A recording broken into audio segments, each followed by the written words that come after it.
The most exciting young English prospect of the last few seasons has just been promoted to the England team for the upcoming friendly games against Brazil and Belgium. A great honor to the lad, and means that he will go straight from the under-18s to the full side, skipping the under-21 side completely in the process, as well as a well-deserved reflection of his very impressive first half a season as a first-team regular for Manchester United. Kobi Mainoo's promotion to the England side brings with it no small degree of trepidation for Manchester United's England-averse fans. But why trepidation? Why can't United fans be excited to see one of their own players represent the country of their birth? Surely it reflects the club's ability to buy or nurture the best the country has to offer. As a kid growing up, one of my abiding, non-United memories was watching Brian Robson score 2 goals against France in the 1982 World Cup in Spain. So when and why did it change? Did Bobby Charlton or Nobby Stiles get abused when playing for England? Did Stuart Pearson and Gordon Hill? Because I've struggled to find any evidence. Since winning the World Cup in 1966, both England and United's fortunes have echoed each other, as the once great side's abilities ebbed away, from winning the World Cup to failing to qualify 8 years later for one, to go from winning the European Cup to being relegated within 6 years for the other. Good players graced each side. Ray Wilkins and Brian Robson shone for both United and England, but there was no prospect of enduring success during the 70s and 80s. On the domestic front, things started to change in the 90s as United became serial winners. A side that had been the butt of jokes for their ineptitude became hated for their ability to win competition after competition. That singular good player became a team of good players. Football's profile changed significantly within 6 years. Gaz's tears started it.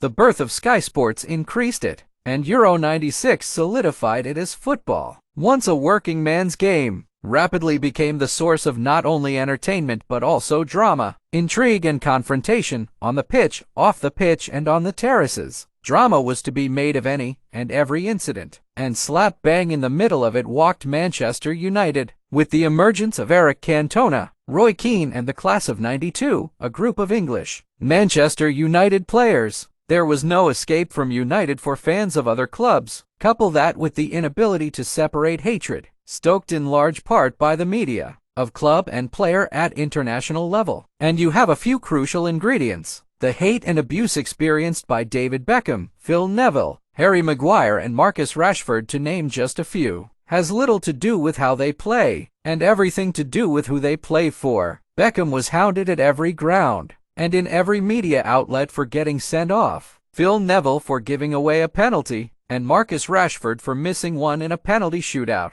Like it or not, Manchester United are despised by the vast majority of fans of other teams. For United fans, this isn't a problem. In fact, it's something embraced by most of us. I don't want people to like us. The oft-expressed sentiment of hated, adored but never ignored couldn't be truer for fans, but for players, this brings about wider issues. Is it any wonder United fans fear for Kobi Mainoo and the abuse he will invariably be subjected to at some point?